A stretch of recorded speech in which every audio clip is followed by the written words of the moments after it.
Continuemos con nuestra serie Jesucristo es asombroso y sigamos viendo el Evangelio según Marcos. Vamos a continuar en el capítulo 9. Hoy vamos a ir desde los versículos 14 hasta el 29. Es el último milagro que Jesucristo va a hacer en la parte norte de Israel, es decir, en Galilea. Y un milagro muy interesante que está envuelto en medio de una historia muy particular. Leamos la palabra y luego veamos lo que Dios nos quiere enseñar en esta noche. Dice en la Nueva Traducción Viviente: cuando regresaron a donde estaban los demás discípulos, vieron que los rodeaba una multitud y que algunos maestros de la ley religiosa discutían con ellos. Cuando la multitud vio a Jesús, todos se llenaron de asombro y corrieron a saludarlo. ¿Sobre qué discuten?, preguntó Jesús. Un hombre de la multitud tomó la palabra y dijo: Maestro, traje a mi hijo para que lo sanaras. Está poseído por un espíritu maligno que no le permite hablar. Y siempre que este espíritu se apodera de él, lo tira violentamente al suelo y él echa espuma por la boca, rechina los dientes y se pone rígido. Así que les pedí a tus discípulos que echaran fuera el espíritu maligno, pero no pudieron hacerlo. Jesús les dijo: gente sin fe, ¿hasta cuándo tendré que estar con ustedes? ¿Hasta cuándo tendré que soportarlos? Tráiganme al muchacho. Así que se lo llevaron. Cuando el espíritu maligno vio a Jesús, le causó una violenta convulsión al muchacho, quien cayó al piso retorciéndose y echando espuma por la boca. ¿Hace cuánto tiempo que le pasa esto?, preguntó Jesús al padre del muchacho. Desde que era muy pequeño, contestó él. A menudo el espíritu lo arroja al fuego o al agua para matarlo. Ten misericordia de nosotros y ayúdanos si puedes. ¿Cómo que si puedo?, preguntó Jesús. Todo es posible si uno cree. Al instante el padre clamó: sí, creo, pero ayúdame a superar mi incredulidad. Cuando Jesús vio que aumentaba el número de espectadores, reprendió al espíritu maligno. Escucha, espíritu que impides que este muchacho oiga y hable. Dijo: te ordeno que salgas de este muchacho y nunca más entres en él. Entonces el espíritu gritó, le causó otra convulsión violenta al muchacho y salió de él. El muchacho quedó como muerto. Un murmullo recorrió la multitud. Está muerto, decía la gente. Pero Jesús lo tomó de la mano, lo levantó y el muchacho se puso de pie. Más tarde, cuando Jesús quedó a solas en la casa con sus discípulos, ellos le preguntaron: ¿por qué nosotros no pudimos expulsar ese espíritu maligno? Jesús contestó: esa clase solo puede ser expulsada con oración. Esta es la palabra de Dios, este es el pasaje que vamos a estar estudiando. Y bueno, como les decía, es un milagro. Y el último milagro que Marcos registra que Jesús hace en Galilea, antes de ir a la parte sur, a Judea, donde finalmente tendrá la mayor oposición de los líderes religiosos y se le dará muerte. Así que este milagro es muy interesante, es muy importante, pero este milagro está envuelto en una situación muy complicada, tanto que precisamente de allí, de ese pasaje y de unas palabras o de una palabra particular que se repite allí, he tomado el título de esta enseñanza y es discusión asombrosa. Todo esto ocurrió en medio de una discusión. Ahora, ¿a quién le gusta discutir? Espero que digamos que no, ¿cierto? Nada más complicado que uno discutir. De hecho, más difícil uno estar discutiendo un asunto y uno ir perdiendo. Y en esencia, la verdad es que eso es lo que nos enseña este pasaje. Los discípulos de Jesús estaban en medio de una discusión acalorada, de un conflicto personal, interno, porque no habían podido expulsar un demonio, y de unos líderes religiosos y una multitud que parece que se estaban aprovechando de esta situación. Así que, digámoslo de esta manera, no solo en una discusión. ¿Alguna vez te has encontrado en una situación de esas incómoda, difícil, pero quizá alguien ha salido a ayudarte, ha salido en tu defensa? ¿Alguna vez te ha pasado eso? Como decimos nosotros, alguien ha puesto el pecho por nosotros, ha puesto la cara. Bueno, eso fue exactamente lo que sucedió aquí. De hecho, antes de ir al pasaje los quiero poner en el contexto porque una vez más, la palabra de Dios y mayormente cada uno de los libros de la Biblia y en particular los evangelios no son simplemente historietas de episodios de la vida de Jesús, sino que son historias, relatos que están conectados. Y este relato está conectado estrechamente con lo que vimos hace 8 días. Recordemos que Jesucristo está en una montaña con 3 de sus discípulos, de sus apóstoles, con Pedro, con Jacobo o Santiago, dependiendo de la traducción que tengas, y con Juan. Y allí es donde él se transfigura y aparecen Moisés y Elías. Y bueno, eso fue lo que vimos hace 8 días. Así que este episodio particularmente se da con Jesús ausente y con 9 de los 12 discípulos. Así que ese es el contexto. Y allí están los discípulos en un apuro impresionante, porque están en medio de una discusión con los líderes religiosos de su época, para ser más particular, con los escribas. Y lo interesante es que ellos están perdiendo esta discusión. Pero, mis hermanos, todo tiene un propósito en Dios, obviamente. Así que quiero que veamos esta verdad a través de 3 puntos. Y lo primero que quiero que veamos es que gracias a Dios, Jesucristo vino e interrumpió la discusión. En primer lugar, interrumpiendo la discusión. Bueno, cuando es para sacarnos del apuro, ojalá todo el mundo experimentara eso de que alguien viene e interrumpe la discusión. Es lo que hace Jesucristo. Jesucristo vino e interrumpió esta discusión. Pero veamos el gran conflicto en el que estaban los discípulos y cómo, gracias a Dios, esta interrupción fue divina, fue maravillosa, fue asombrosa. Veamos este primer punto en los versículos 14 al 18. Cuando regresaron a donde estaban los demás discípulos, ahí es donde está la conexión que les decía hace un momento, los 9 apóstoles restantes estaban solos.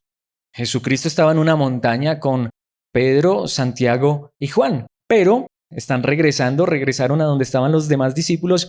Dice, vieron que los rodeaba, y tengamos en cuenta este lenguaje porque es importante, cada palabra allí es importante.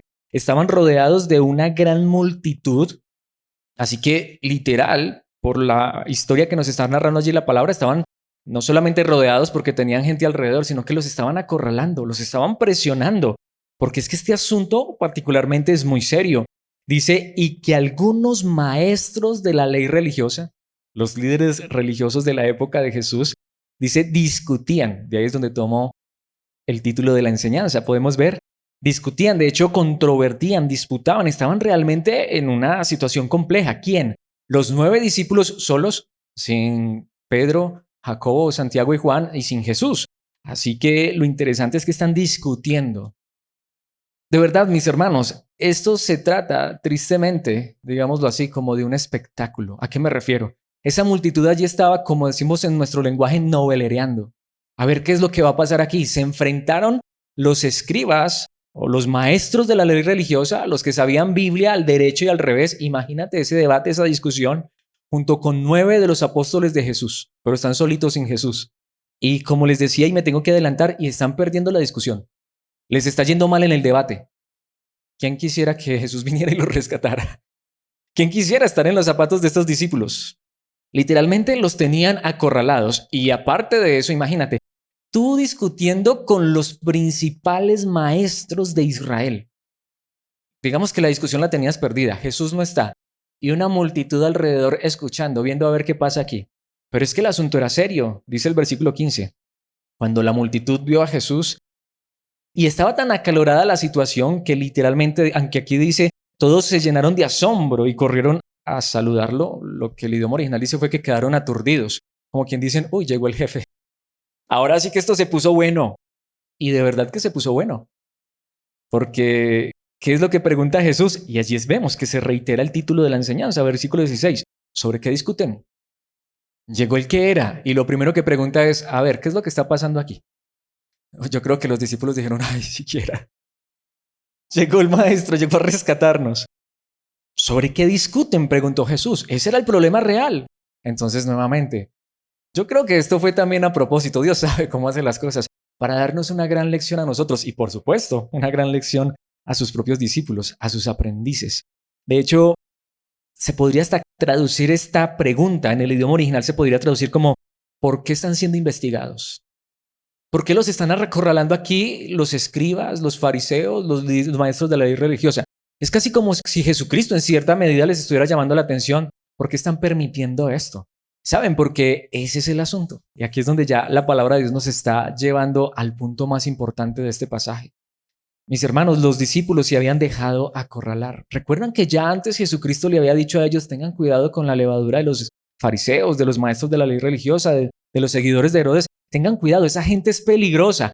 Y aquí es donde podemos empezar a entender que lo más seguro es que, no sé cómo, seguramente hasta los mismos líderes religiosos se dieran cuenta que estos discípulos estaban solos y a lo mejor aprovecharon esto para acorralarlos.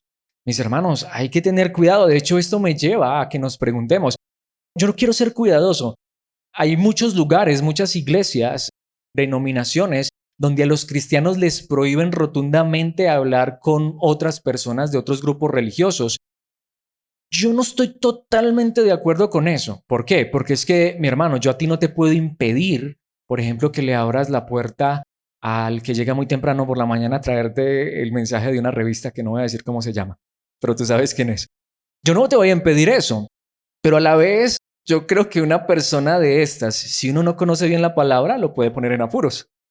Entonces a lo que me refiero es que hay lugares donde te prohíben, tírale la puerta en la cara o no le abras. Bueno, no lo estoy diciendo porque sea, o mejor dicho, no lo planeé, pero curiosamente esta mañana tocaron la puerta de mi casa estas personas y no los atendí porque estaba muy ocupado realmente, pero me pareció curioso.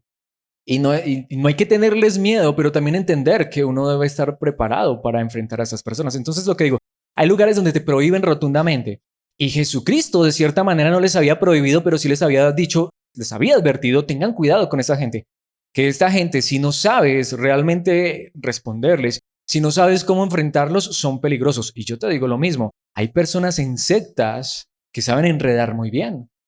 Entonces, mis hermanos, hay que estar preparados. Y si no, es mejor mientras uno se prepara decir, hoy no, muchas gracias. Hay que tener cuidado con la religiosidad. Creo que aplica ese pasaje, aunque no lo he traído allí, pero la palabra de Dios enseña el que crea estar firme, mire que no caiga. Pero también la palabra de Dios en lo que más advierte es que podemos caer en el engaño. Y ninguno de nosotros está exento. Por eso necesitamos crecer más en la verdad, en la gracia de Dios, en el conocimiento de nuestro Dios y de nuestro Señor y Salvador Jesucristo. Así que Jesucristo está diciendo, a ver, ¿qué es lo que pasó aquí? ¿Por qué los tienen acorralados los maestros de la ley religiosa? Y lo está diciendo en un tono fuerte. Tanto que dice el versículo 17, un hombre de la multitud tomó la palabra. Bueno, el más implicado en esto se adentró y dijo, bueno, este es el asunto. Maestro, traje a mi hijo para que lo sanaras. Te estaba buscando era a ti y dado que no estabas, pero el asunto es este, está poseído por un espíritu maligno que no le permite hablar. Tú y yo podríamos leer esto rápidamente, pero cuando tú y yo nos ubicamos en el contexto histórico, cultural de la época de Jesús y en este contexto judío, lo que aquí acaba de decir la palabra de Dios es muy fuerte. ¿Por qué? Porque es que no era cualquier sanidad, no era cualquier milagro, era la liberación de un jovencito que estaba poseído por un espíritu maligno, pero es que resulta que este espíritu no es cualquiera. Es un espíritu, de hecho, si lo lees en el idioma original, es un espíritu mudo. Y eso genera un conflicto enorme. De hecho, aquí es donde entendemos, digámoslo así, la trampa que estaban ejerciendo estos líderes religiosos, la presión tan grande sobre los discípulos. ¿Por qué? De hecho, si has estado por algún tiempo en un contexto de iglesia y si vienes de los contextos como por ejemplo de los que venimos muchos de nosotros, los carismáticos pentecostales, que les encanta echar fuera demonios que hasta los buscan. Mis hermanos, yo viví eso. Recuerdo que desde niño yo veía la expulsión de demonios en el lugar donde nací, donde crecí. Pero ¿qué es lo más interesante? Esta práctica que les voy a mencionar en un instante, hasta algunos la conozcan, pero es muy famosa en estos círculos y es la acción de preguntarle al demonio cómo se llama. De hecho, de donde yo vengo decían mucho eso, que tú tenías que preguntarle al demonio cómo se llamaba para poder expulsarlo, pero déjenme decir, eso no es nada nuevo. Cuando tú lees, no está en la Biblia particularmente, pero cuando tú lees los escritos antiguos del contexto histórico, de la historia de Israel, cuando lees los textos judíos, aparte de los escritos bíblicos, te das cuenta que literalmente los judíos tenían exorcistas. Bueno, de hecho la Biblia sí habla de ello, pero lo que podemos ver a través de estos textos que son externos a la palabra, pero nos ubican en el contexto, es que los judíos creían eso, que tú, a menos que supieras el nombre de un demonio, no podías expulsarlo. Pero aquí viene la pregunta, ¿cómo expulsas a un demonio de una persona que no puede hablar? De hecho, el mismo demonio es mudo. ¿Cómo lo expulsas? era literalmente un sin salida. Podemos ver la situación en la que se encuentra este hombre y hasta no lo dice el texto. Y aquí quiero aclarar, es algo que podríamos intuir, pero tampoco lo estoy afirmando como palabra de Dios, pero muy seguramente, y los podemos entender un poco por lo que está enseñando allí la palabra, por la energía con la que Jesús le recrimina a estas personas por qué se están dejando acorralar o a los líderes, y que en un momento lo vamos a ver más fuerte todavía, pero mayor aún porque vamos a darnos cuenta que esto sí que va a detonar todavía más que estas personas se opongan directamente a Jesús. Así que aunque no lo dice el texto, pero muy seguramente, muy posiblemente hasta los mismos fariseos o estas personas, estos maestros de la ley religiosa, estos escribas, hasta lo mejor usaron esto como una artimaña para atrapar a los discípulos. A lo que me refiero es que para ellos era imposible libertar a ese muchacho. Eso era una cosa imposible para ellos, porque lo habían traído a los discípulos de Jesús y porque allí estaban inmiscuidos los líderes religiosos. Nada raro que hubieran sido ellos mismos quienes hubiesen provocado este encuentro, como quien dice, bueno, nosotros no podemos expulsar ese demonio, es imposible para nosotros. Vamos a meter en este embrollo a los discípulos de Jesús. Los pusieron en una situación muy complicada. Nuevamente, ¿cómo expulsas un espíritu de una persona cuando necesitas en la fórmula para expulsar al demonio preguntarle el nombre al demonio? Y si no puede hablar, pero este hombre empieza a dar detalles, es que no era cualquier demonio tampoco. Versículo 18, y siempre que este espíritu se apodera de él, lo tira violentamente al suelo y él echa espuma por la boca, rechina los dientes y se pone rígido. Cuando leo esto, me acuerdo, yo experimenté estos episodios, no sé cuántos de ustedes vivieron estas situaciones. Mis hermanos, eso es bien complejo, eso es bien difícil, no sé cuántos lo hayan vivido. Y peor aún, es que este hombre no era que lo había visto por ahí, sino que su hijo estaba en esta situación. Así que les pedí a tus discípulos que echaran fuera el espíritu maligno, pero no pudieron hacerlo. ¿Se imaginan en esa situación en la que están los discípulos? Acorralados. No tienen a Jesús. Pero mis hermanos, ¿cuál es el asunto? ¿Por qué esto es tan complejo? Porque si nos devolvemos en Marcos capítulo 14, en capítulo 3, perdón, versículos 14 y 15 dice, luego nombró a 12 de ellos y los llamó sus apóstoles. Ellos lo acompañarían y él los enviaría a predicar, pero dice el versículo 15, y les daría ¿qué? Autoridad para expulsar demonios. Bueno, y igual los discípulos ya tenían autoridad. Y allí están 9 de los 12 apóstoles. ¿Qué pasó? ¿Por qué no pudieron expulsar a este demonio? Si realmente Cristo les había dado autoridad. De hecho, si avanzamos un poco más, algo que ya vimos es para que tengamos claro que los discípulos tenían poder y autoridad dados por el mismo Señor Jesucristo. Capítulo 6, versículo 7. Reunió a sus 12 discípulos, comenzó a enviarlos de dos en dos y les dio autoridad para expulsar espíritus malignos. Así que nuevamente los discípulos estaban en una discusión, en una situación compleja y estaban perdiendo, ¿o no? Venga, si ustedes tienen supuestamente la autoridad de Jesús, de este Jesús que se quiere hacer famoso, seguramente les estaban diciendo los líderes religiosos, expúlsenlo, saquen ese espíritu, a ver si ustedes sí son capaces. Es que mis hermanos, de hecho, no solamente los 12 tenían poder, autoridad. Si vamos a Lucas capítulo 10, versículo 17 dice, cuando los 72 discípulos regresaron, le informaron llenos de alegría a Jesús, Señor, hasta los demonios nos obedecen cuando usamos tu nombre. Los discípulos estaban acostumbrados a echar fuera demonios, ya lo habían hecho una y mil veces, y no solo eso, hasta otros del mismo grupo, aparte de los 12 apóstoles, mis hermanos, echaban fuera demonios. ¿Qué pasó? Bueno, lo que les decía es que la situación estaba compleja. Ahora, no sabemos si quizá los mismos apóstoles, los mismos discípulos, estaban utilizando la fórmula de los fariseos, esa fórmula de preguntar el nombre al demonio. Jesucristo ya lo había hecho en una ocasión. De hecho, recuerdan, ya estudiamos ese pasaje cuando expulsó a la legión del endemoniado gadareno. Jesús le preguntó al demonio, ¿cómo te llamas? ¿Qué respondió el demonio? Legión, porque somos muchos. Así que entendemos por ese contexto que lo más seguro es que de verdad sí le preguntaban el nombre al demonio. Así que ese es el punto. Jesucristo viene e interrumpe y lo que les decía, yo creo que en este momento los discípulos se sintieron aliviados, siquiera llegó el maestro. Claro que eso deja la expectativa. ¿Y qué va a hacer Jesús? Bueno, nos lleva al segundo punto, solucionando la discusión.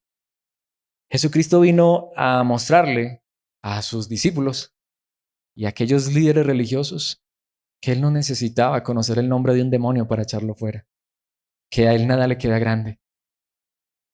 Veamos solucionando la discusión en los versículos 19 al 27. Jesús les dijo, y aquí notamos que esto fue fuerte. Es que mis hermanos, de verdad aquí hay implicaciones muy fuertes. Gente sin fe. Aunque déjenme decirles, el idioma original es más fuerte. Si tienes Reina Valera, dice generación incrédula. Wow, eso suena muy fuerte, ¿no? Ahora, surge una pregunta, ¿a quién le está diciendo Jesús esto?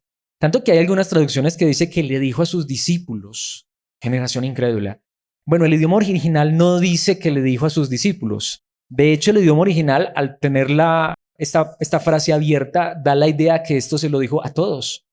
Se lo dijo a los discípulos, y más adelante lo vamos a ver, se lo dijo a los fariseos, a los fariseos, bueno, más particularmente a los escribas, a los maestros de la ley religiosa, se lo dijo a la multitud. Y tanto que es que Jesucristo está como que ofendido. La situación es compleja. Tanto que dice, ¿hasta cuándo tendré que estar con ustedes? ¿Hasta cuándo tendré que soportarlos? Jesucristo está como enojado, ¿cierto? De cierta manera está diciendo, y suena fuerte, pero es que las palabras son fuertes. ¿Hasta cuándo voy a tener que estar con esta gente? ¿Qué pereza esta gente que no entiende? ¿Qué pereza esta gente que, viendo todo lo que han visto, siguen siendo incrédulos? Mis hermanos, es fuerte. Y dice, tráiganme al muchacho o tráiganlo hacia mí. Uy, la cosa se puso buena. Sí. Ahora sí, vamos a ver qué es lo que va a pasar. Versículo 20. Así que se lo llevaron. Cuando el espíritu maligno vio a Jesús, le causó una violenta convulsión al muchacho, quien cayó al piso retorciéndose y echando espuma por la boca. Mis hermanos, con solo ver a Jesús, este demonio supo ante quién se iba a enfrentar. Y en un sentido, aquí es donde nuevamente este evangelio nos confronta con la pregunta más importante. ¿Sabemos quién es Jesús? Podemos ver que todavía los discípulos no saben realmente quién es Jesús, todavía están gozando de cierta incredulidad las multitudes y los mismos maestros de la ley religiosa. Oh, pero los espíritus no. Este espíritu no pudo decir como los decían todos los espíritus. Recuerdan que ya Marcos nos ha dicho en repetidas ocasiones que cuando Jesús iba a expulsar los espíritus, ellos salían diciendo, Jesús, Hijo del Dios Altísimo, ¿por qué vienes a atormentarnos antes de tiempo? Y él los mandaba a callar. ¡Ey, no digan nada! Este es mudo, pero este no necesito hablar. Con la reacción, lo que dijo es, hasta aquí llegué. Hasta aquí llegó mi hora. A este sí no lo puedo evadir. Y bueno, Jesús hace una pregunta. ¿Hace cuánto tiempo que le pasa esto? Preguntó Jesús al padre del muchacho. Desde que era muy pequeño, contestó él. Y mis hermanos, esto es fuerte, ¿no? Uno con un hijito en esta situación. De hecho, un espíritu que no solamente posee al niño desde muy pequeñito, sino que intenta destruirlo, intenta matarlo, tanto que el padre da detalles, versículo 22, a menudo el espíritu lo arroja al fuego o al agua para matarlo. Es muy fuerte, una vez más, esta no es una situación cualquiera. Por eso les decía, muy seguramente, y aquí como lo dice la palabra, este hombre había lidiado con esta situación de su hijito desde muy pequeño y seguramente que ya habían pasado muchos años. Y uno con un niño que sabe que está poseído por un espíritu que lo quiere matar, el asunto de este espíritu no era sencillamente hacer un show, era matar al niño. Imagínense uno para dormir, que en cualquier momento ese espíritu se levantara contra el niño y lo matara. Una situación muy difícil, tanto que el hombre dice, ten misericordia de nosotros, no solamente de mi hijo, de mí. Una situación compleja, tanto que dice, y ayúdanos, aunque allí llega el asunto. Si puedes. Bueno, ahí entendemos la reacción de Jesús en el versículo 23. ¿Cómo que si puedo? Preguntó Jesús. ¿Cómo así? ¿Si puedo? Anteriormente había ocurrido algo muy particular. ¿Recuerdan cuando vimos la sanidad del leproso? Este hombre lo que dijo es, si quieres, puedes limpiarme. Pero este no está diciendo si quieres, sino vamos a ver si tú sí puedes. Nuevamente podemos ver hasta el padre de este niño era incrédulo. ¿Cómo que sí puedo? Y de hecho aquí viene una frase que si uno no entiende este contexto es donde estas frases tan maravillosas, tan gloriosas, las vuelven tristemente una distorsión, una herejía. Todo es posible si uno cree. Y entonces si uno desconoce este contexto, si le sacan solamente este versículo, todo es posible si uno cree, hasta crean canciones muy bonitas, pero esta es la pregunta, ¿de qué está hablando Jesús? De hecho, esta es posiblemente la pregunta más confrontante que jamás haya hecho Jesús a esta generación. Porque cuando dice todo es posible si uno cree, ¿a qué se está refiriendo? a que este hombre dijo, si puedes, liberta a mi hijo, si puedes, ayúdanos. Pero recordemos, los fariseos no podían, ellos lo sabían, los discípulos no habían podido. Pero mis hermanos, aquí no se está refiriendo esta frase para sacarla de su contexto y decir, hermano, si tú crees que Dios puede darte dinero, todo es posible si uno cree. Aquí estamos hablando de dinero. Aquí estamos hablando de pedirle a Dios cualquier cosa que se nos antoje, porque es que todo es posible si puedes creer y hasta podríamos cantar la canción muy bonita y empezar a traer noticas de todo lo que queremos. No, mis hermanos. De hecho, esto es más fuerte. Él acaba de decir generación incrédula. Aquí la pregunta es, ¿van a creer en Jesús por quien Él es? Los líderes religiosos de la época de Jesús no pudieron echar fuera ese demonio y muy seguramente ellos se confabularon para empujar a este hombre a que trajera al muchacho endemoniado a los discípulos para mostrarles que ellos tampoco podían, pero ahora están frente a uno que sí puede. La pregunta es, ¿van a creer en él por quien él es? No solamente para que haga milagros, sino para creer en él como el Hijo de Dios, como el Mesías, como el Salvador. Eso es lo que realmente nos está haciendo aquí la pregunta, la palabra de Dios. La pregunta es, ¿van ahora los fariseos a creer, los líderes religiosos, los escribas? Esta multitud va a creer en Jesús no solamente aquí a venir al espectáculo y ver al milagrero, sino que van a creer por quien Él es. Seguramente ellos jamás en su vida habían visto a un demonio mudo ser expulsado de una persona. Seguramente que habían visto muchos endemoniados, se los aseguro. Nuevamente, como muchos de nosotros que venimos de esos lugares donde les encanta es expulsar demonios. Mis hermanos, pero la pregunta es, ¿van a creer en Cristo por quien Él es? Todo es posible si uno cree, pero si cree en Jesús por quien Él es verdaderamente. Tanto que dice, al instante el Padre clamó, sí, creo, pero ayúdame a superar mi incredulidad. Ahora, aquí es donde entendemos, esta fue la respuesta a la pregunta, ¿todo es posible si uno cree? ¿Cuál fue la respuesta? Jesús, para serte honesto, yo tengo fe, pero mi fe no es tan grande. Así que yo necesito que aún en esa pequeña fe que tengo, tú seas ayudándome a superar mi incredulidad.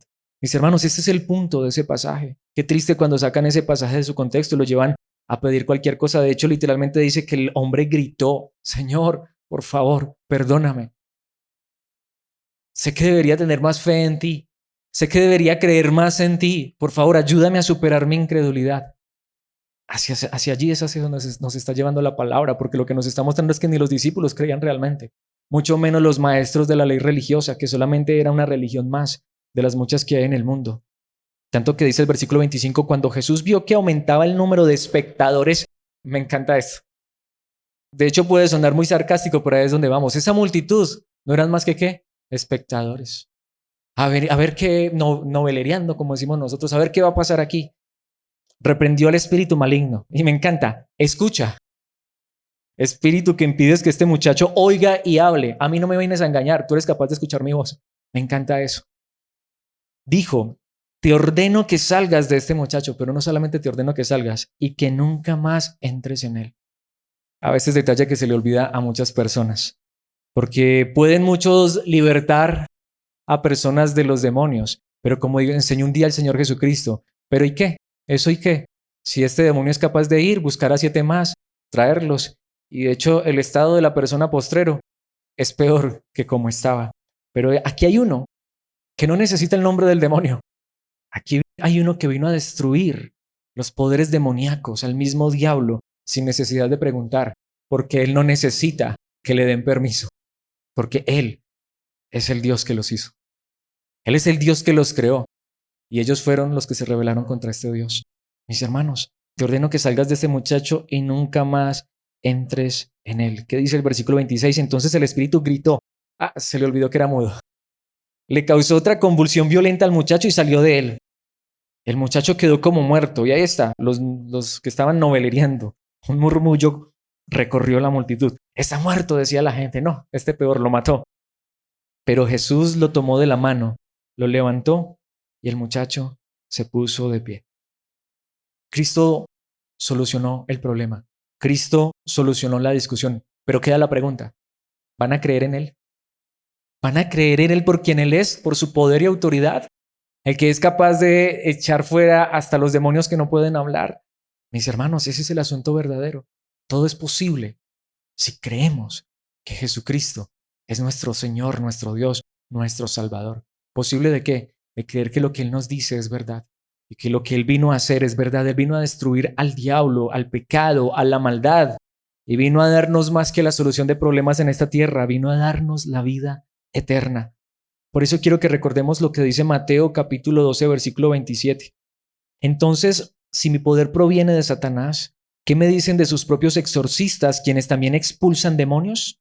Así que ellos los condenarán a ustedes por lo que acaban de decir. ¿Por qué he traído este versículo, mis hermanos? Según Mateo, esta misma historia que estamos estudiando en Mateo está en el capítulo 17. ¿Qué significa eso? Que en el capítulo 12 los judíos ya habían confrontado a Jesús, ya lo habían visto expulsar demonios. ¿Y qué habían dicho ellos cuando vieron a Jesús expulsar demonios? Por el poder de Belcebú. Pero ahora Jesucristo, podemos ver, los está confrontando y les está diciendo, bueno, ¿van a creer en mí? Porque todo es posible si uno cree. ¿Qué les dijo con esas palabras a los líderes religiosos? Ustedes son unos incrédulos, igual que todos los demás. Aunque puedan expulsar por ahí un que otro demonio. Pero cuando yo expulsaba demonios me llamaban hijo de Belcebú, que yo expulsaba a los demonios por el poder de Belcebú, que estaba confabulado con Satanás. ¿Ahora qué van a decir? Ahora que ven a Jesús expulsar un demonio que ninguno de ellos podía expulsar, aunque en esta ocasión les dijo, ¿y qué me dicen de sus propios exorcistas? Esa es la incoherencia de la religiosidad. Jesucristo está solucionando ese problema, pero la pregunta es, los está confrontando, pero ¿van a creer en mí? ¿Van a creer en mí? Por eso este segundo punto lo quiero terminar de esta manera y es con una aplicación práctica que es necesario ir en este momento a ella.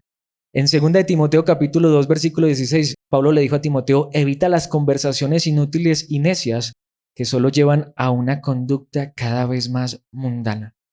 Me encanta este versículo y lo aplico a este pasaje que estamos estudiando porque Jesús interrumpió esa discusión. Aquí ya no vengamos a discutir. Solucionó la discusión, pero deja en medio la pregunta. ¿Vamos a creer en Él por quien Él es? ¿Creyeron ellos? ¿A qué me refiero, mis hermanos? Y esto me encanta. La mejor manera de terminar una discusión, con quien sea religioso o no lo sea, es ¿quién es Jesús para ti? ¿Crees realmente en Cristo Jesús? Mis hermanos, eso es lo que realmente importa. Precisamente todo esto tiene un propósito y es lo que vamos a ver en los últimos 2 versículos que nos hacen falta y es el tercer punto y es enfocando la discusión. Llevándolo a lo importante, mis hermanos. Esos 2 últimos versículos son muy interesantes. ¿Qué hace Jesús después de todo esto? Enfoca la discusión a lo importante. Versículo 28. Más tarde, cuando Jesús quedó a solas en la casa con sus discípulos, ellos le preguntaron, y por supuesto la pregunta es más que obvia, ¿o no? Si tú y yo hubiésemos sido los discípulos de Jesús, ¿cuál es la pregunta? ¿Por qué nosotros no pudimos expulsar ese espíritu maligno? Jesús, cuéntanos, ¿qué fue lo que pasó? ¿En dónde fue que fallamos? Es lo más natural, lo más normal. Es que no fue que los discípulos no lo intentaron, seguramente que lo intentaron, no sabemos cuánto tiempo estuvieron tratando de expulsar ese demonio. La pregunta es legítima, ¿qué pasó? ¿Por qué nosotros no pudimos? Ahora, mis hermanos, antes de ir al versículo 29, les quiero mostrar un versículo, unos cuantos versículos para que entendamos lo fuerte y lo honesto de esa pregunta. Ya vamos a ir al versículo que nos hace falta, el 29. Pero quiero que nos devolvamos en Marcos 7:29. Y los pongo en contexto después de leer. Buena respuesta, le dijo Jesús. Ahora vete a tu casa porque el demonio ha salido de tu hija. ¿Recuerdan? Ya vimos esta historia. Cuando Jesús expulsó a un demonio de la hija de la mujer sirofenicia. Pero recuerdan que Jesucristo ni siquiera tuvo que ir a la casa, sino que desde lejos dijo, ven, ya, el demonio salió. Es decir, los discípulos habían visto esa clase de poder. A un Jesús que nuevamente que no necesita que un espíritu le diga cómo se llama. De hecho, un Jesús que es capaz de expulsar un demonio a la distancia. Y si les trajera aquí el pasaje del endemoniado gadareno, un Jesús que es capaz de expulsar una legión de demonios y que le tienen que pedir permiso por si los deja ir a meterse a unos cerdos. Ellos sabían que ese era el poder de Jesús y Jesús les había dado esa autoridad. ¿Por qué no expulsaron el demonio?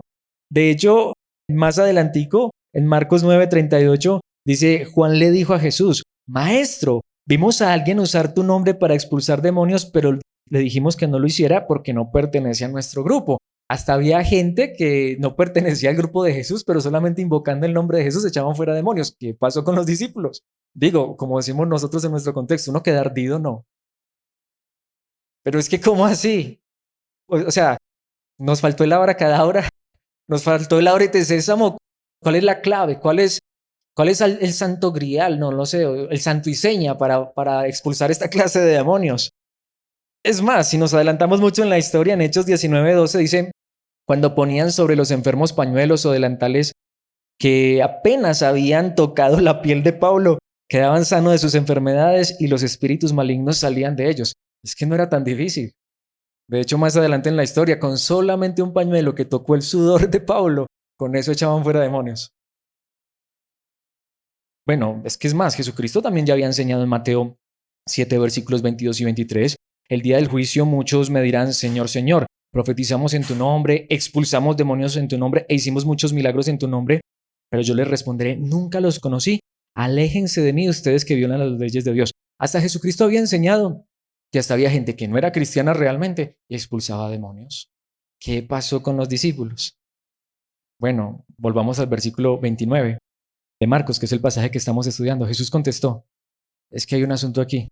Esa clase solo puede ser expulsada ¿con qué? Con oración. Pero mis hermanos, este pasaje es muy fuerte. Ahora, aquí necesito aclarar algo, no es el tema. Podríamos pensar que nos vamos a salir por un segundo, pero es necesario, totalmente necesario. Algunos de los que están aquí esta noche conmigo estuvieron en las enseñanzas que hace algunos años tuvimos viendo cada capítulo y cada versículo de la Biblia que habla sobre el ayuno. ¿Por qué traigo esto a colación? Porque si tienes Reina Valera allí, leerás que esa clase solo puede ser expulsada con oración y ayuno. Y los que estuvieron en aquel entonces sabrán que cuando estudiamos ese tema tan importante, tan interesante, nos dimos cuenta que de hecho eso es una añadidura. Lo puedes buscar en el idioma original. De hecho, si tú te vas a Mateo 17:21, búscalo en cualquier traducción que no sea Reina Valera 1960. Es más, búscalo en Reina Valera 2015.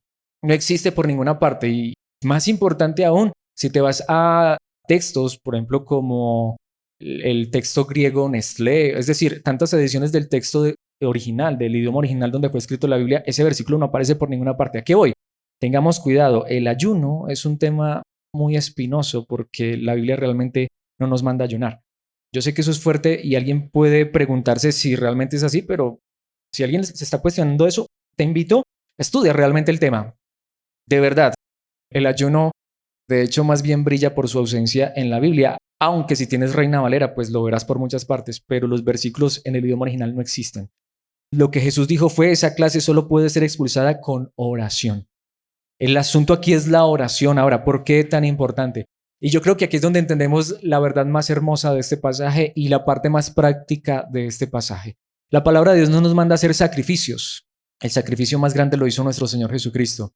Pero la palabra de Dios sí nos llama a orar. Y esto me confronta fuertemente.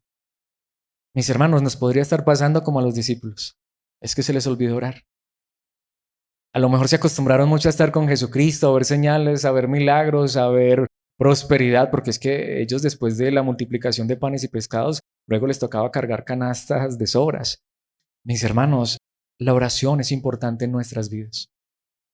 Cristo permitió todo esto para recordarles que la realidad es que la persona más incrédula en este mundo es la persona que se olvida que todos los días necesita a Dios en todo momento y en toda circunstancia. La oración no es de los fuertes, la oración es de los débiles. Orar es reconocer que no puedo hacer nada, que no soy nada ni nadie, si no recibo la ayuda de mi Padre Celestial. Y ese es el asunto. Parece ser que los discípulos ya estaban demasiado confiados. Pero mis hermanos, no podemos tener nuestra confianza en nosotros mismos. Es una fuerte confrontación. Por eso Jesucristo mismo dijo, generación incrédula, ¿cuándo voy a estar con ustedes? ¿Hasta cuándo los voy a soportar? Y ahí es donde vamos. Se les fue un ratico, pero ellos ya se sentían los más, aún sin Jesucristo. Mi hermano, mi hermana, esa es la realidad. Sin Cristo no somos nada. Y si Cristo no está hoy físicamente con nosotros, pues está por medio de su Espíritu.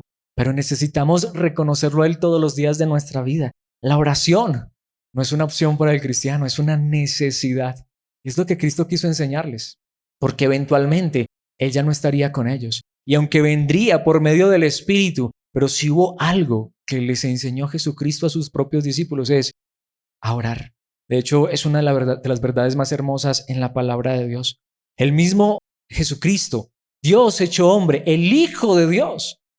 ¿Qué fue una de las cosas que más hizo en esta tierra? Orar. Antes de escoger a sus 12 discípulos, oró. En las pocas ocasiones que los dejó solos, estaba orando. Es más, hasta podríamos de cierta manera pensar, bueno, los discípulos sabían que cada que Jesús se iba por allá a estar solo, se iba a orar. Luego, más adelante, va a volver a tomar a los mismos tres que tomó en la enseñanza de hace 8 días, a Pedro, a Jacobo, Santiago y Juan, y se los llevó a orar también. Mis hermanos, a lo que me refiero es que ellos pudieron haber intuido, él estaba orando. Bueno, realmente no estaba orando, se estaba transfigurando, pero si el mismo Hijo de Dios en esta tierra oró al Padre, clamó al Padre. Muchas veces Jesucristo hizo milagros y antes de hacer el milagro, ¿qué hizo? Oró.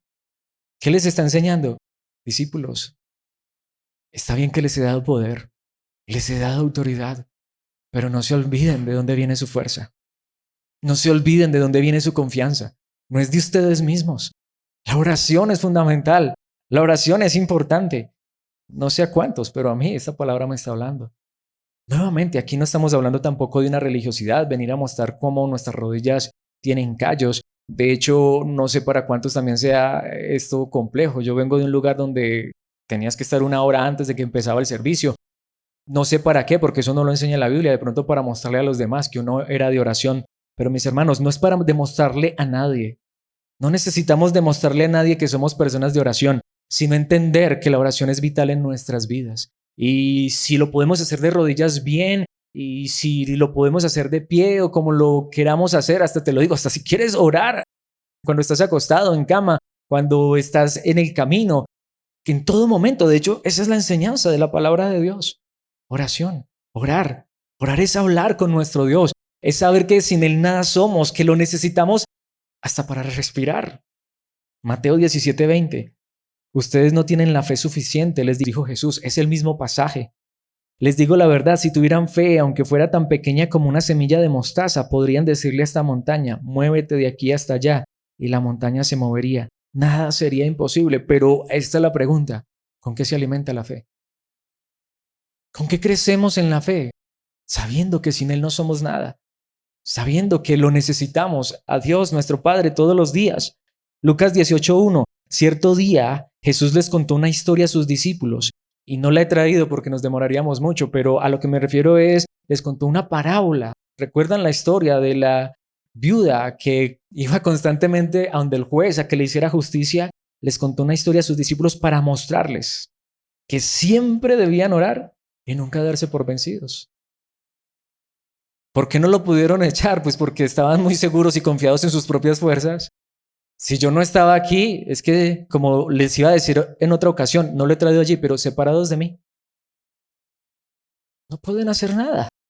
Mis hermanos, pero eso sigue siendo real hasta el día de hoy.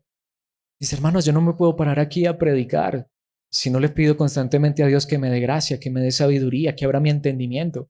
Es más, te lo digo, mi hermano, tú puedes venir y cumplir la cuota religiosa de sentarte en esa silla, pero si no le pides a Dios que abra tu entendimiento para escuchar su palabra y que esa palabra se haga viva en tu corazón, nos convertimos en religiosos. Mis hermanos, podríamos echar fuera demonios, pero si no recordamos que a quien tenemos que reconocer es a Cristo, nuestro Rey, nuestro Señor, podríamos volvernos religiosos. Creo que la oración es una de las maneras en que más reconocemos, una vez más, que no somos nada sin Él. Yo no puedo amar a mi esposa si no le pido a Dios que me dé amor por mi esposa. Yo no puedo caminar en fidelidad si no le pido a Dios que me sostenga en fidelidad. Es más, y si he fallado, pues no hay manera de encontrar el perdón sino diciéndole, Padre, perdóname, como he perdonado a los que han pecado contra mí. Pregunto, dime algo que puedas hacer en tus propias fuerzas. Te lo aseguro, ni siquiera levantarte de la cama en la mañana, porque si hoy abrimos los ojos y nos levantamos de esa cama es por la pura y bendita gracia, misericordia de Dios, misericordias que son nuevas cada mañana. Si tienes un trabajo es porque Dios te lo regaló. Si Dios te permitió ir a la universidad y tener una carrera es porque Dios te la regaló. Si quizás soy un analfabeta, pues Dios hasta me da la gracia de tener recursos para subsistir en esta tierra. Todo es por la pura y bendita gracia. La pregunta sería, ¿en qué momento no necesitamos declamar a aquel que es nuestro todo, que es nuestro Padre y que nos ha acercado a sí mismo por medio de Jesucristo? Siempre deben orar y nunca darse por vencidos. Esto se los enseñaba Jesús constantemente a sus discípulos. Efesios 6:18. Oren en el Espíritu, ¿qué? En todo momento y ¿qué? En toda ocasión. Manténganse alerta y sean persistentes en sus oraciones por todos los creyentes en todas partes. Que no se convierta en un acto religioso nuevamente. Ahí es donde vamos. Yo no necesito venir una hora antes aquí a este lugar a orar para que ustedes me vean que oro. Más bien, de hecho, aquí también lo quiero aclarar. Esto debe ser personal, esto debe ser íntimo, esto debe ser secreto. Cierra la puerta y habla con tu Padre, pero por favor, no te pierdas ese privilegio. Jesucristo, el Hijo de Dios, se hizo hombre y vino a esta tierra para que tú y yo tengamos acceso directo al Padre. Ahora la hermana Diana lo decía en la introducción. Tenemos a un Padre en los cielos al cual podemos llamar Abba, al cual tenemos tan cerca. Está tan cerca de nosotros como de la distancia de una oración. Y aquí nuevamente recuerdo eso, que es una mentira. Que hay cuentos de que hay oraciones que no pasan del techo. Es que podemos hablar hoy cara a cara con nuestro Padre por medio del Espíritu. Se los puedo asegurar, no hay oración que no sea escuchada por Él. Claro, recordando que siempre nuestras oraciones hacia nuestro Padre son en el nombre de nuestro Señor Jesucristo, en el nombre del Hijo. Oren en el Espíritu en todo momento y en toda ocasión. Y no solamente ores por ti, recuerda que no solamente tenemos a un Padre en los cielos, allá no solamente está mi Padre, está nuestro Padre. Oremos los unos por los otros. Acordémonos de orar los unos por los otros, mis hermanos. La oración es realmente el aliento del cristiano. Juan 14:13, pueden pedir cualquier cosa en mi nombre y yo la haré para que el Hijo le dé gloria al Padre. Alguna vez alguien me preguntaba eso. ¿Cuál es la manera correcta de orar? Es simple, habla con tu Padre. De verdad, porque es tu Padre. Pero recuerda que todo es en el nombre de Jesucristo. ¿Saben por qué? Porque jamás podríamos acercarnos a Dios si no fuera por lo que Jesucristo, el Hijo de Dios, hizo por nosotros. Tanto que con este versículo termino, que creo que es contundente. Primera a los Tesalonicenses 5:17. ¿Qué dice? Nunca dejen de orar. Nunca. Qué bueno cuando podemos aún abrir nuestros labios y hablar como si viéramos cara a cara a nuestro Padre y conversamos con Él. En ocasiones quizá no lo podemos hacer de esa manera porque alguien va a pensar que estamos locos. Eso sí, que no te vean por ahí en el trabajo orando en voz alta. Pero ora en tu mente, en tu corazón. ¿Cuándo? Siempre. Nunca dejes de hacerlo. ¿Será que se nos ha olvidado? Lo que digo, yo sé, es hermoso cuando podemos cerrar la puerta quizás hasta de nuestra propia habitación y poder hablar con Él. De hecho, en estos días le dije a mi esposa, y de hecho no solo a mi esposa, creo que estaba con algunos hermanos, ¿cierto? Que me vieron hablando solo. Y ya me pillaron, porque no me gusta. De hecho, mi esposa lo puede decir. Seguramente que mi esposa podría casi que decir que yo no soy un hombre de oración, porque ella no me ve normalmente orando. A veces me pillan. A lo que me refiero es que dice la palabra eso. Hazlo en secreto, entre más secreto mejor, pero ora por favor. Si te están viendo, cierra tus labios, pero que en tu mente siempre esté un clamor a tu Padre Celestial en el nombre de Cristo Jesús nuestro Señor. La pregunta es, ¿en qué terminó esa discusión? En algo asombroso. Recordarle a los discípulos, aunque les haya dado poder y autoridad, me van a necesitar a mí siempre. Van a necesitar al Padre siempre y al Padre solo pueden venir a través de mí. Habría muchísimo más que decir en esto, pero mis hermanos, mejor evitemos las discusiones necias. Busquemos la grandeza de Cristo, el que es capaz de hacer cualquier cosa que sea necesaria en nuestras vidas. Nuevamente, no es para pedir cualquier capricho, pero si necesitamos algo, si necesitamos ayuda, dirección, si necesitamos sabiduría, lo que sea que necesitemos, que sea correcto, lo podemos pedir al Padre en el nombre de Cristo. Pero mis hermanos, podemos entender la importancia de la oración. Gracias a Dios por esa discusión que tuvieron allí esos discípulos con los líderes religiosos, pero gracias a Dios que Cristo interrumpió esa discusión y les enseñó a sus discípulos. Una vez más, no traje el versículo, pero nos lo sabemos. En Reina Valera, separados de mí, dijo Cristo, nada podéis hacer. Y la mejor manera de recordarnos una y otra vez que estamos conectados a Él es el privilegio. Es que, mis hermanos, orar no es algo de lo cual debemos sacar pecho. Es que mira cuánto oro. Orar es la manera en que más decimos, Señor, te necesito. Es mi necesidad de estar contigo siempre. Y la oración es la manera en que podemos recordarnos constantemente que estamos cerca de Dios, no por la oración, sino por lo que Jesucristo, nuestro Señor, hizo por nosotros. Por eso siempre oremos al Padre, pero recordémoslo. Aunque parezca esa frase de cajón, pero que no lo sea, en el nombre de Jesucristo, el Hijo amado. Padre nuestro que estás en los cielos. De hecho, qué hermoso poder terminar esta enseñanza con esas palabras, Padre nuestro. Qué hermoso saber que podemos venir ante tu presencia, ante tu trono de gracia. Que de hecho hoy no necesitamos intermediarios, sino que Cristo, tu amado Hijo, ha abierto la puerta, y gracias por esta palabra de hoy. Seguramente nos has recordado que necesitamos orar en todo momento, en todo tiempo, en toda circunstancia, en el Espíritu. Perdónanos si nos hemos olvidado de esto. Ayúdanos siempre a recordar que lo que más necesita nuestra vida diariamente en esta área espiritual es recordarnos una y otra vez que sin ti no somos nada, que separados de tu amado Hijo Jesucristo no podemos hacer nada. A lo mejor a veces hasta nos permites estar en conflictos, en problemas, en discusiones, a veces por nuestra propia necedad, a veces porque nos creemos muy fuertes, autosuficientes, y se nos olvida que nuestra suficiencia viene de ti, que nuestra fortaleza viene de ti, que sin ti no somos nada. Quizá esa escena de los discípulos allí, a lo mejor acorralados, desesperados, hoy haya hablado a nuestros corazones. Espero que sí, recordándonos que te necesitamos, reconocerte en todo, Señor. Que todos nuestros sueños, anhelos y deseos estén delante de ti. Pero más que esto, que lo que siempre pongamos delante de ti, como nos enseñó nuestro Señor Jesucristo, y habría tanto que decir sobre la oración, que no solamente traigamos sueños, anhelos y deseos ante tu presencia, sino más bien siempre digamos: Señor, cambia lo que haya que cambiar en mí, moldéame. De hecho, Señor, todo lo que soy lo traigo delante de ti, incluidos esos sueños, anhelos, peticiones, necesidades, pero que al final se haga tu voluntad, no la nuestra. Que lo que más veamos en nuestras vidas sea esto: ver tu poder en nosotros, pero siempre, siempre reconociendo que no es a nosotros la gloria, sino a tu nombre. Y que hoy podemos acercarnos confiadamente a tu trono de gracia.